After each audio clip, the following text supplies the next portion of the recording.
Hello and welcome back to somebody on the Wrestling and another edition of AEW Collision Out of 10. And yeah, it's a big episode of Collision, this one.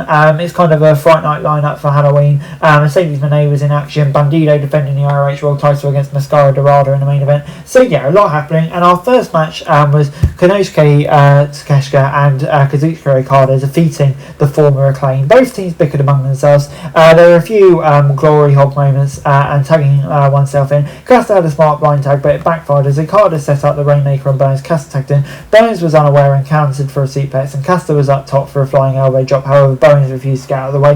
He thought Max was trying to steal the win from him, and Burns and Kasta then punched each other, and the Callis family took over. Rainmaker on Burns to clear him out of the way, and when Okada grabbed Kasta for the Rainmaker, Takeshita shoved his partner aside to finish Kasta on a raging fire for the win. Takeshita robbed it by asking Okada to raise his hand. I'll give it a 6 out of 10. I kind of like the way they all played each other off with the disagreements. I thought it worked quite well, and yeah, probably the right outcome as we build towards a slow Don Callis family breakup. Willow and Harley Cameron then have the ability to keep smiling. They're underdogs, but you can't take the wrath out of these babies, is what they said. And yeah, Mercedes Moné obviously just about to face them with Athena, defeated Olympia to retain the CMLL Women's title. Stat was on commentary, and the CMLL star showed her strength with power offense. Mercedes fought from behind for much of the bout. In the end, she shoved Olympia into Stat purposely, but there was a plausible deniability. Stat got in Mercedes' face, and Olympia tried to take advantage with a turtle. However, Mercedes countered with a statement maker to get the win. Pretty predictable, and I thought, the right result will continue that Stat feud.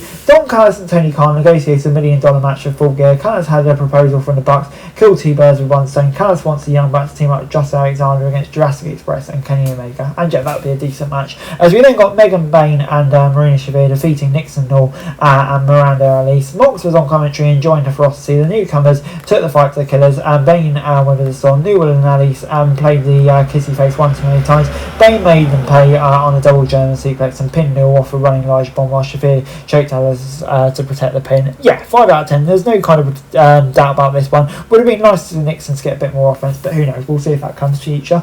The women's Blood and Guts All-Star teams are announced. Sekla, Julia Hart, Sky Blue and Megan Bayne, Marina Shafir and Mercedes Moné versus Hayter, Aminato, Nightingale, Harley Cameron, Tony Storm and Chris Statlander. Cannot wait. As we then got Megan Bayne, Roderick Strong, Commander defeating Guevara, Jalisco and Beast Mortos. It was frantic pace, moves all around, and Briscoe hit the J Jilleron Barrastico for the win. And yeah, pretty decent match, like I say, 6 out of 10. Mox, Castanoli, Pac, Yuta and Garcia versus Allen, Cassidy, Briscoe, O'Reilly and Strong were confirmed for the Blood and Guts men's division. Yeah, can't wait for that as well. As cameras sneaked on Eddie Kingston, giving Hook a prep talk. The roving reporter asked Hook why he tapped out so quickly to Joe. Hook said, when you get caught, and you live to fight another day. As we then got the NXT AEW casting call open challenge, Juice Robinson and Austin Gunn and Ace Austin defeated Mansoor, Mason Madden and Johnny TV in a comedy squash. Mason was in dressed like Tyler Valkyrie for Halloween. In the end, Mansoor was the victim to the famous from Austin and the fold from Mason pin from Juice. Yeah, pretty comedy stuff, basically just to fill time. ROH World Champion Bandido then defended his title against Mascara Dorada. And yeah, it was a great main event. Early Mascara sidestepped a suicide dive and Bandido hurt his shoulder on impact. Mascara showed sportsmanship not to target the injury, and Bandido fought through the pain for a one-arm press slam and another suicide dive. The match progressed with Sweet Chalupa action, and in the end Bandido surged for the X-knee and the 21 plex to get the win. Yeah, this gets 7 out of 10 for me. This was a really good match to close off the show, probably the best match of the night. A good win for Bandido. Still not really a fan of seeing ROH stuff on AEW TV, but I'll give this an exception because yeah, this was good.